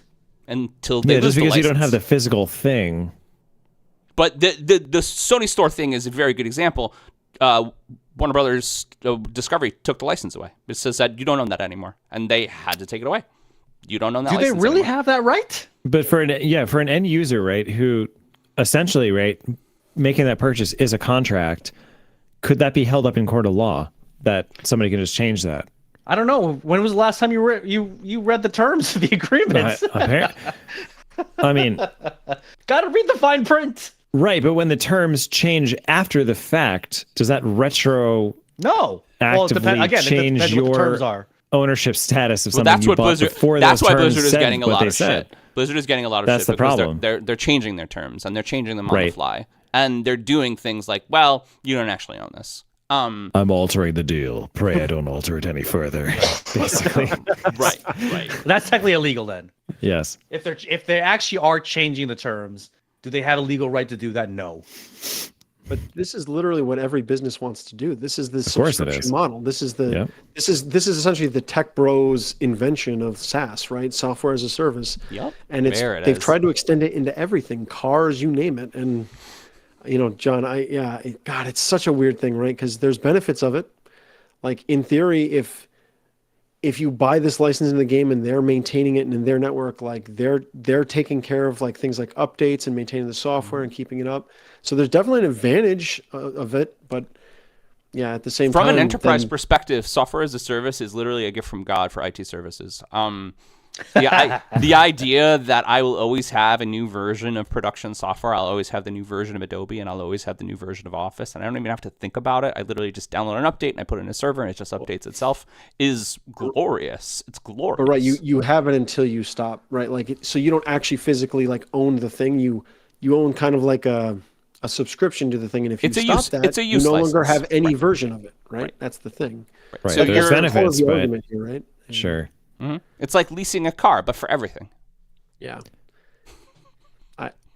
It's I one thing for personally a don't software love it. that's right. It's one thing for like Photoshop that's gone through what, like 25 versions in the last 30 years and just continuously evolves. Like that to me feels like it makes sense as a subscription, but Call of Duty 7 isn't going to be a 30-year constantly evolving thing, right? Like, But maybe that's the game plan. I mean, maybe the game plan is guess. these like Diablo 4, right? Diablo 4 is an experience game. They're serving you an experience. They're changing that experience, but the core game never changes. And they always want to do that over and over and over and over again. Keep giving us money. We'll keep giving you content because it's easier.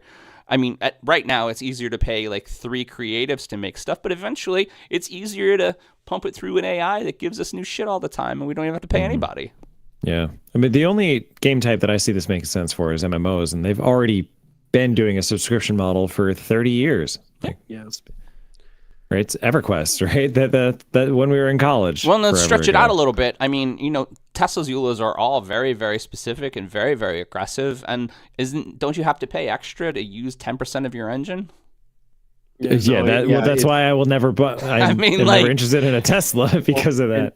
And every auto manufacturer wants to go there. I mean, BMW, like the famous one is BMW tried to charge people for heated seats, right? Yep. And they wanted to charge a subscription for that. And it's like the technology was built in the car, but it wouldn't turn on until you paid for it. Yep. Exactly. Software Yeah. licenses. The software doesn't work. And I mean, So what stops them, right? yeah, I Especially don't know, man. if people This start is- paying. I mean, you realize though, like this, I don't mean to blow it up, but this is literally, I mean, the whole Blow it model of, up. what is it? The millennial model of like even rentals, the idea of like, millennials don't want to own a home. I mean, Mark, this touches on you, right? This is that whole like thing. They're like, so corporations will buy them and lease them and rent them to you because you want mobility and you're more nomadic. And Right. I mean, this is that whole like, it's happening. They want it's exactly. I still have that cough. Hold on. It's every industry, right? This Every is because industry. it's such a lucrative business model. Of course. Well, from a business perspective, we always want repeated revenue, right? Repeated revenue is better than one-time revenue, and repeated revenue is better than one-time revenue not only because it's consistent, but it's also predictable. I think the hard thing about what you're saying, though, John, is basically you had access to something and then you lose it, right? So you thought you were buying a license to have something. That's the one difference I'm seeing here. Right. And The streaming thinking about- aggressiveness and the ability to lose a streaming piece of content like a movie that you really like, that you say got HBO Max to be able to watch these 3 movies, and now they're gone. And they're gone. Right. They don't ask you. They're gone in a blink of an eye. They're just gone. Well, and I think on top of this too, right? You talked about the EULA. If you didn't check, yes, I agree with everything you say, it locked you out of literally even getting into your Blizzard game launcher. So games you had already purchased, you can't even go in and launch. Nope. Yeah. But these are also required steps. That is the one thing that the thing that Blizzard is doing. To me, that's even another layer of this where it's like, yeah, the stuff that you bought before this terms of service agreement changed, we're not going to let you access because we're going to bully you into agreeing to the new terms before you can even play the old stuff. Yeah. It's funny. I'm trying to think of an equivalent though to what you said though, John. So I guess like I'm thinking about Spotify right now. It's like, what if I got Spotify and I absolutely love Taylor Swift and like Taylor Swift, gets pulled from Spotify and is no longer available on there? This happened, right? So she does that shit all the time. So I guess I'm getting at like, and that's I'm trying to think that's like of an equivalency and how would I feel about it? And it's like, well, I mean, that's her right. Well, you're not buying a subscription specifically for Taylor Swift though, in that scenario. That's true. Yeah. Which I'm surprised now that she's a billionaire. I was going to say, why isn't that a thing? I think it's more like streaming service. Yeah, she can start her own streaming service. I think it's more like if you buy a Taylor Swift album on something like Apple Music or Amazon Music, and we should start that. Taylor Swift pulls her media from Apple Music or Amazon Music or all streaming, right? So you've bought a record, you bought it digitally. Oh my god, I so want to start and then you've lost access to it. Yeah. No, it's such a fine line, man, and I don't know. Like it. I think the hard part about this, right, is the regulation. I mean, it's evolving so quickly. The regulation doesn't keep up with it. So that's true. That's the problem, right? Yeah. And then just on the opposite flip side of the coin, what is the FCC? They don't move fast enough to take this stuff into account. Let's just say that you never lose access, but you never own anything. It's not yours, but you never lose access. Like that's such a deep question. Yeah. What is ownership? What is no, but like if nothing is physical anymore, you have no physical media anymore, and we're going there. It'll happen. I mean, according to Buddhism, then you've achieved I still have my because DVDs. then you don't own anything. I still have my DVDs. But you're still happy. It's very zen. I don't know, honestly. Maybe that's what they're trying to. They're just trying to help us out. I don't honestly know that last time I put sure physical that's media exactly what's going on. Big Brother's just looking out for us. Right. I don't know. I guess my concern with it primarily though is the monopoly power. That's really where it becomes a problem. Like if that could somehow, and this is the issue, right? Trust issues. Right. Like if you could somehow keep that at bay and there is real competition, I don't think it would be an issue because Blizzard does that, and then somebody else says, "Oh, great opportunity," right, and tries to move it on their space. The issue is though, so many of these companies are just. I mean, did the Microsoft Blizzard thing go through? It did. So like, right? These monopoly power, right? They bought my stock. Thank you very much, Mr. Microsoft. But I like that they're still after the fact trying to like undo it. I guess like it's. Sorry, a little too late there. Yeah, I guess that's the fear really is like, well, as long as you could guarantee me I'd always have access to it, but I know how monopolies work and what you'll do is you'll gain control of it and then you'll just start charging me more and then you'll start like finding other ways to add fees and take things away and make me like, that's I guess the issue for me and so I guess for me it comes back to that. That's where I would say. It just reminds me of the Stop and Shop that you had in your your hometown. That's like always the example I think of when it comes to Monopoly because that's what your Stop and Shop did, right? That's they bought out all the competition and then they raised the prices. Oh no! What do you mean in White Plains? In White Plains, yeah. Yeah, they did. No, that's exactly. That's one of the stories I'm always going to remember from you, Jeff. I'm like, no, that's exactly what they did. No, it was freaking crazy. Yep. Just kept buying them out, and then just like boom. Stop and Shop, not a sponsor. Yeah, but you could be, and we're at time. But you could be. Is that another shirt? Not a sponsor, but you could be. Yes. Oh, I've been advocating for that for like 3 seasons. It's definitely another shirt. It's all good, man. Pete, you guys keep making the shirts, man. My wife is a talented shirt maker, but she's been busy raising a baby. She's on staff, so she wants to make some shirts we can sell. She is the creator. She is ranked higher than me. Put Liam to work. He's old enough to operate a printing press. Put him to work. I believe that's called a sweatshop. Yeah. He's got the arm. He's got the arm strength to do that. Bring it back. We, if these balls could talk, do not sponsor child labor in any way, shape, or form. No, we do not endorse child labor. But you should because it's awesome. Anyway, no, Mark is wrong. We definitely shouldn't. Oh my god. Who's got a next topic? Oh, no, Stephanie, I'm trying. Oh no. I thought that's the only reason why people have kids. So they support them to work. That's what my parents did. Like That's what my raking the parents did. leaves in the back of the Okay, so lawn, this is not- the moment where a happy guy comes on screen and like, weird, if these balls will talk, I'll be right back. technical difficulties. Yeah, Yes. exactly. The technical difficulties. Who's got next topic? Who's got next With topic? 1950s elevator music. I love what you do for me. Next topic. For the love of God, we need a next topic. And now it's time for my favorite segment shit. because I get to unload a bunch of old topics. Quick shots to your balls. Oh, we need another soundbite for that too. Oh, there it is. Yes. I love it. As a reminder, here's where I ask some quick fire questions that everyone will give their first impression. So, first question. How big of a deal is the short-term deal for Cody Bellinger and the lack of big money contracts for Scott Boras clients? I think that was a good deal. Are people getting sick of Scott Boras? Doesn't he represent everyone in the MLB? Like All the big name players.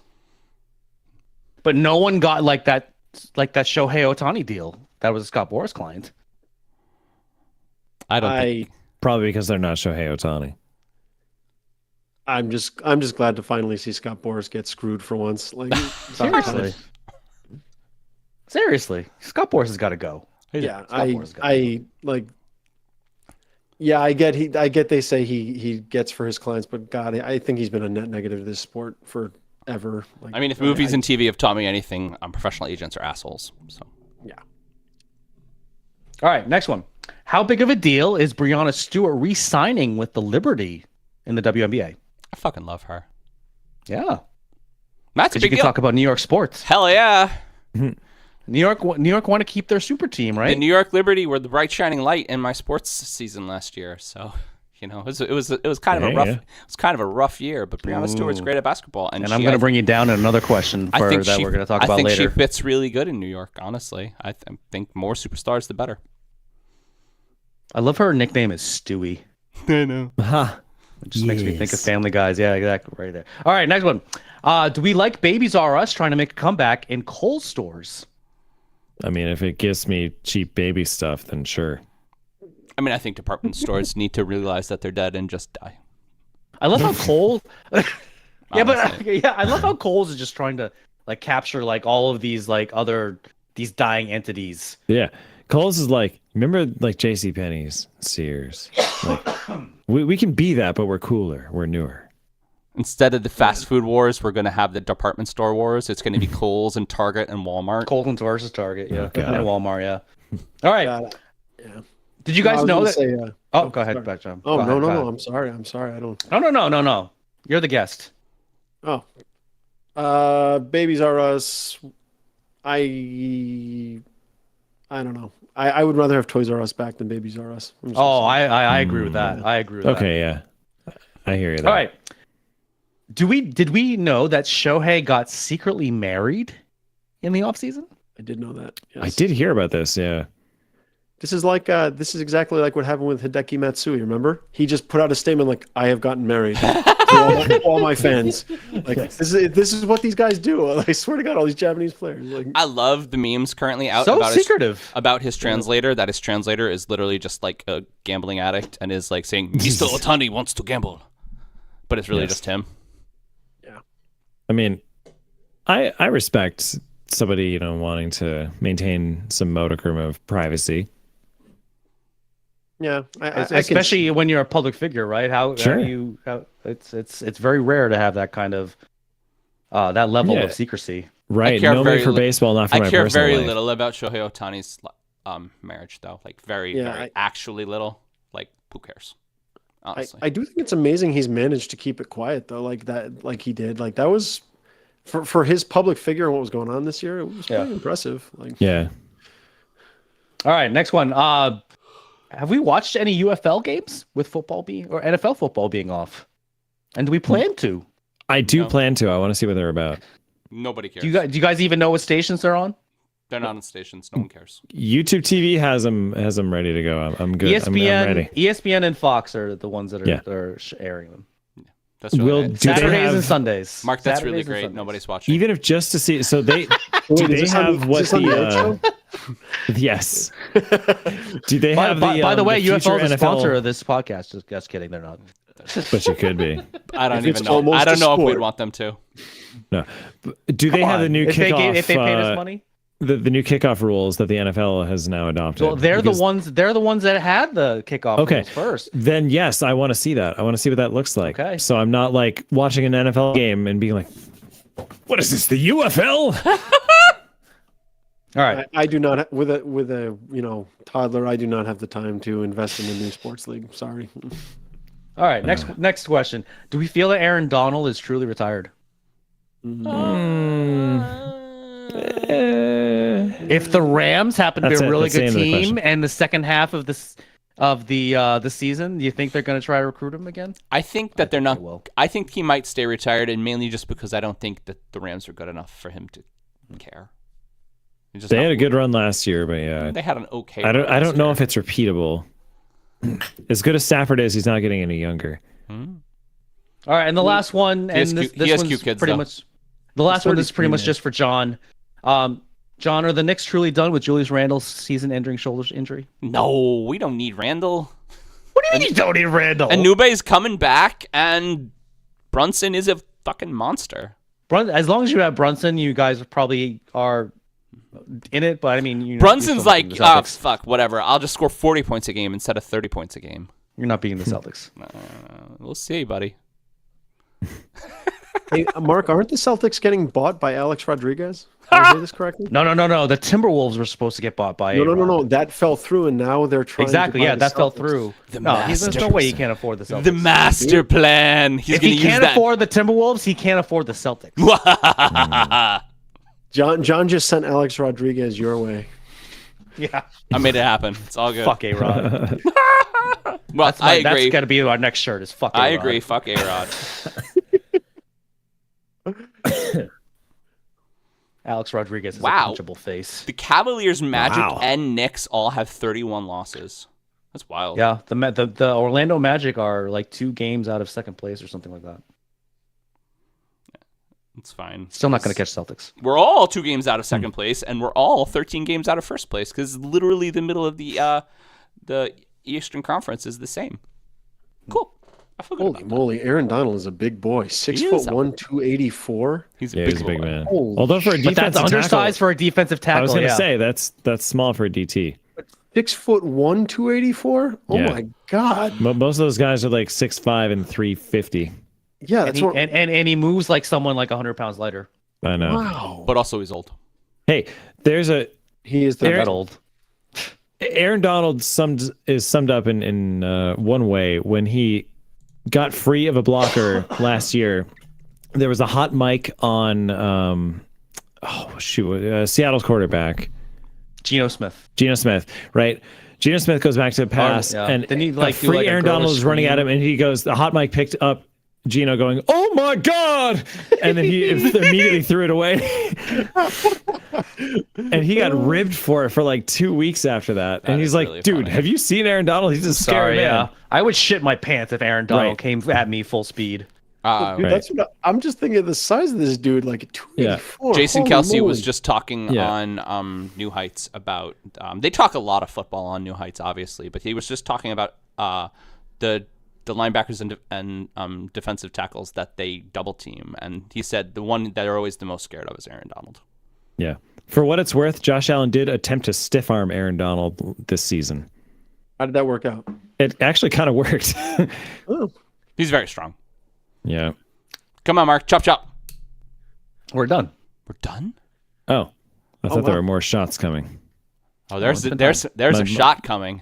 My balls are prepared. Oh no.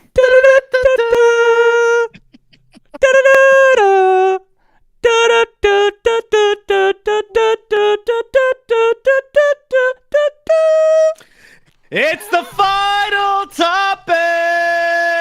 You're still sick. Mark, you're still sick, buddy. I am. Yeah, no good, man. No good. I'm Well, I'm like congested. I'm not sick, but I'm congested. That was more in sync than usual, though. well, it's because Mark has learned since the last episode that we can't do the middle part together, but that's okay. It's okay. So, a little bit of a depressing topic, but I think a good one to continue our coverage of the crazy rich being crazy. Kansas City Chiefs star Rashee Rice admitted to being involved in a car crash that involved multiple people in Dallas on Saturday after racing at high speeds with his friends in a leased Lamborghini and a Corvette that he owned. Rashee proceeded to leave the scene. Confirmation came later that Rashee was there as he contacted the leasing company to pay for the Lambo, which he totaled. That car, by the way, was leasing at a cool $1,749 a day. Holy shit. As this was not only a hit and run, but one that resulted in injury, it is considered a felony in Texas. How did the Chiefs react? And with the amount of money in pro sports contracts, do we have any hope of controlling pro athletes' behavior? Of course not. No. This is just a likely story. This happened last year with the... Oh shit! He was on Georgia, and now he's on the Eagles, the defensive tackle. I mean, it's literally the same exact story. They were racing, and they got into an accident with someone. And first of all, who remembers that? Who remembered that story from last year? I don't even remember the fucking guy's name. I remember the story, but I don't remember the name either. Jordan something. Again, he's a defensive tackle on the on the Eagles. Right? Jeff Stoltzfus, where are you? Yeah, right. No, but I mean, this is just a likely story. It's another one of those stories where a football player's got his hand caught in the cookie jar. He's gonna get a slap on the wrist, and people are gonna forget about it later. Well, Fletcher Cox. No, it's not Fletcher Cox. If we shift a little bit, I want to say Jordan Davies. 2 years ago, that Henry Ruggs killed a woman, and he's going to jail. Yeah, he got kicked off. He was drunk in that one. Yeah, and I mean that's kind of a no-brainer. Not even the NFL can save you from that one. Right. Yeah. But I mean, this guy from last year, this mysterious defensive tackle from Georgia that Mark can't remember his name, that the research department should figure it out. But he killed some guy. He's still playing, so it's just weird. He didn't kill anyone. I thought he did. No, he just got cited for like reckless driving or something like that. Okay. But I mean, Rice, there were injuries involved in this. Do we know the full Jordan Davis. Story? Jordan Davis. I was so close. Yes, multiple injuries, at least 7 people, and he totaled like 3 cars or 4 cars, and he just left. He just pieced out. Yeah, the difference between Jordan Davis and Rashee Rice. Jordan Davis was not an NFL player at the time, so he did not get any punishment from the NFL for this. Now Rashee Rice is an NFL player. And all the Georgia boosters covered it up. Yeah. So Rashee Rice will probably get a little bit of a penalty for this, but nothing that's going to be of huge importance. Does he play? He'll serve like a 2-game suspension or something. Goodell will find some way to either spin it or he'll make some other announcement that people just forget about it. Remember, that's what Goodell do. Remember, everyone, Patrick Mahomes is our golden child, and we need to make him happy. Yeah, that's what Goodell will probably do. That's the sentence. Or Tom Brady will come back and like say, "Hey, guys, remember Tom Brady? He's still the golden boy." Now, if they found marijuana in Rashee Rice's locker, then I mean, he's out of the league. NFL doesn't care about marijuana anymore. Really? This is another long line of celebrities that do terrible things, kill somebody, and we just forgive. I mean, what was the theme of last week's episode, John? That's why I brought it up. Crazy rich people. Crazy rich people, and they live by different rules. Yeah. I don't know. It's frustrating. I don't know what to say. The only comment I'll make is he was 23 years old, and like you give a 23-year-old who's full of testosterone a ton of money and in a Lambo or a Corvette or whatever. I'm not saying it's and right. a Lambo. Yeah, like some asshole friends who it'd be a great idea if we raced these super fucking fast cars. Right. Yeah. You play for the Remember Kansas that time City when Chiefs? we raced through Troy with like your 1985 Dodge van and like my 87 Cavalier? Yes. It's like, you know why we're probably fine and nothing got hurt? Because those cars probably only went like 40 miles an hour. They're not a Lamborghini. Well, Exactly. Well, racing slow cars is more fun.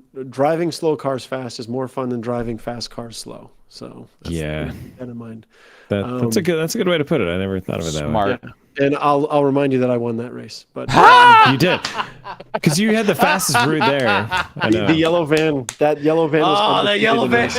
The bang bus. You're also forgetting that at the last minute, I cut Lee off in a really douche move and beat him as well in his super legacy. That was but your van had some surprises. We weren't prepared for that. The stick shift minivan. You know, Side note, it's everybody. At Who 43, I'm just going to say it. The only reason we're not dead is because we're lucky. Yeah, no, I mean, I did a lot of really stupid things. And Really lucky. stupid, Yeah. stupid lucky. shit. How many times did I sit in the trunk of your car, John? We just had I mean, we just had a situation where we almost did that again, but then we didn't, and then we did again. So whatever. Whatever. I mean, we did technically do it. We but- definitely didn't have someone in the trunk during a snowstorm in the middle of nowhere 2 weekends fine. ago. We definitely didn't do that. Yeah, that didn't happen. No, definitely didn't happen. No. I'm so glad that we've learned from our mistakes, boys. Yeah. But I mean, No, I in our cases, nobody got hurt. it's. I mean, I think I think he should be prosecuted. That's what I think. See, it's Will hard he? 'cause I don't know. I mean, nobody's above the he'll law, or probably nobody get should be above community- the law. he'll probably get community service, and his friends will get in trouble or something, and he'll get off. Or it's. I don't know. Yeah, Apparently, someone's gonna pay him off. the lawyer for the Kansas City Chiefs is a state senator, Oh Jesus! Yeah, Really? okay, he's not. He's, but not a He'll be Texas fine. state senator, a Missouri state senator. So who knows? Maybe. And he was in Texas. That is his hometown. This did happen in Texas, right outside of Dallas. well, what'll happen is they'll figure out some way to say, okay, we're going to let him off, but you have to trade him to the Texans. So Texans. No, they're, How- they're not going to do that. By the way, Nothing's- so- everything's going to get pushed under the rug. I'm very happy that Dallas I mean, isn't the Chiefs have to America's win team. their third Super Bowl in a row, right? Like Dallas isn't even Texas's team anymore, so that makes me really happy. What are you talking about? Dallas will always be Dallas Texas. is still Dallas is Texas. America's team. Nah, fuck that. America's team. Nobody likes the Effing Cowgirls. Cowboys. Freaking Cowboys. But I don't know, man. It's he ran from the scene. I don't know. That's pretty damning. But You can't. you know, You can't saying do this, that. Halle Berry did the same thing. Yeah. Halle Berry hit somebody and ran from the scene and got away with it. And Not Halle Berry. She's a goddess. dude, She's No, Storm. I was Wow. gonna say. the Well, list it's- goes on. I mean, when you start looking at celebrities and athletes, it's like you said, like it's just crazy what they get away with.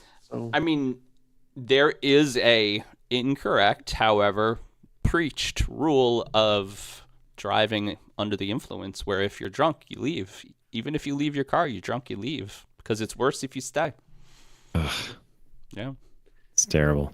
I mean, Weird. If these balls could talk, are not condoning drinking, driving, or I leaving guess the I'll- scene of a Or crime. leaving the scene of a crime. I will say there seems like there's a lot of smoking guns here. I mean, like, well, running from the scene is a that's a felony. So, I mean, that alone, that right off the bat, and then Yeah. he clearly knew he did something wrong because he tried to return the car, right? And like it was, I love that. He just Didn't he pay for the Lamborghini? Oh, that was there when I got there. yeah. Well, like, no, the yeah. way I mean, he totaled a $20 million car, so he had to fucking pay for it.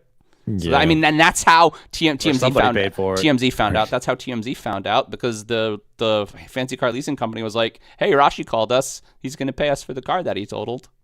Right. I mean, they're all so they're all low jacked. He's not going to get away from it. yeah. I don't know.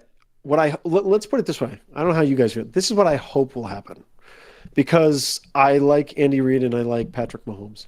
I hope that Andy Reid and Patrick Mahomes are going to come out and say, "Hey, we can't have a guy like this on the roster," and they release him. Nope. I'm just telling you what I will hope will happen, Won't happen.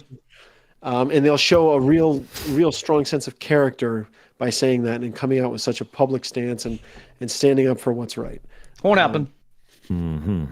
Just like they stood up for what's right when Mahomes threw the temper tantrum when what's his face was like 3 yards offsides and he actually got called for it. Pete, that is not the same thing. That's not the same. I know it's not the same thing. Sorry, no, that was just me trying to get a dig. Good on, try. a little Good try dig. at a metaphor, but no, you missed. Well, I agree, Jeff. I would hope that they would take the high road on this, but we'll see.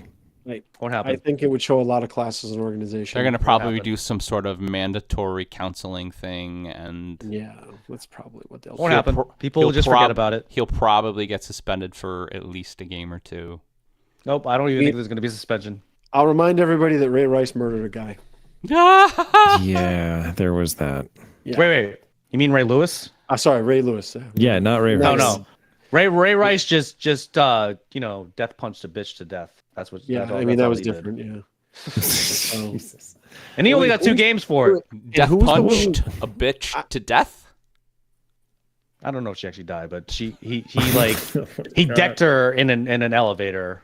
Wait, was that Ray Rice or was that That was Ray Rice. It was Ray Rice. Okay, I was. Oh no! Yeah, you're probably mistaken for the 30,000 other NFL players that have also done. Well, that. and then Adrian Have- Peterson, right, got caught beating his Oh, the kid with a switch. freaking Didn't yeah, Tyreek Hill switch. do that too? I mean, like, Well, they all beat. I don't their know. kids. What are we watching? They all beat their kids. yeah, I'm just This is saying the terrible. list goes on, right? Like, you just Yeah. like. What happened to NFL players being role we could do a models? whole episode on NFL players or athletes a- in general that have gotten away with that kind You know, of shit. this is that hard line with athletes too, right? Because I still remember, like, so, you know, baseball nerd here. I loved Johan Santana. He's like one of my favorite all-time players. But like where you have to separate the athlete from the person, right? Because I Yeah. found out, like, I think it was in the 2008 or 2009 season, he cheated on his wife, you know? And like it's one of these things where, and then he tried to like play it off and it was like ridiculous, the whole thing. And he got caught red-handed. Anyway, I know it's not the same. This is clearly not the same thing. I'm just It's bringing okay, it Jeff. I up. mean, he threw a no-hitter and then he couldn't pitch ever again in the majors. Yes, So. I mean he did pitch the Mets, you know, only no hitter. But What was it? my point is 146 pitches? it's separating their personality right from their them as a player, and Yeah. it's just, These people are human beings. They're aren't not. they? They're not right. They're not robots, right? They have flaws. They do bad things sometimes. yeah. And Don't we I all? would like to think that if I had that money, I wouldn't be racing a Lamborghini and a Corvette. But honestly, I raced some really stupid shit. I've done some really stupid crap. I'm not saying the same. I don't think I would do anything like this, but I don't know. I've done some pretty stupid crap. I've definitely raced on public roads. I've done some stupid crap with you, Jefim.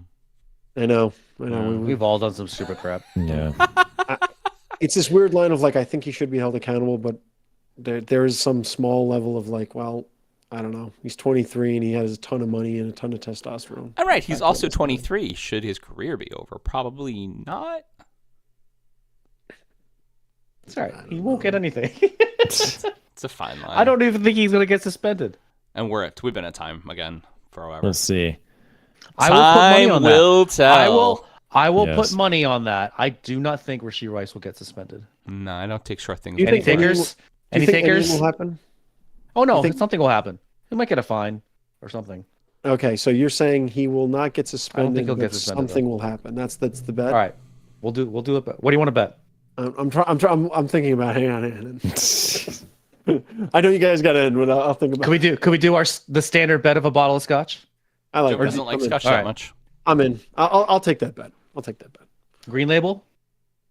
Okay, I can do All right. green label. That's like a good standard unit of scotch right there. It's 1 unit of scotch. 1 scotch. Ha ha ha ha. All right, John, ready? Sure. So, am I ready? No. Oh no! Oh no! Trying What not to happened? die here. Dying. So that has been our topics. As a reminder, we broadcast these live on YouTube every Thursday night at 9:30 Eastern, 6:30 Pacific. If you can't catch us live, then feel free to watch us on our YouTube channel, www.youtube.com/@iftheseballspod. And don't forget to subscribe to us by tickling that little bell. We would like to Gross. thank our guests for joining us this week. Thank you, Jeffin. Thanks, Jefim. Thanks, Jevin. Thank you, Always a boys. pleasure. You can all follow or like us on our socials at IfTheseBallsPod on X, Instagram, Facebook, Threads, and TikTok. Our website is www.iftheseballscouldstalkpod.com. This is Mark Pesci, and for my partner John Capani and producer Pete Steffen, that's what we feel they would say if these balls could talk. Good night. Good night, everybody. Later, everybody. If these balls could talk, One of these days I'll they remember. would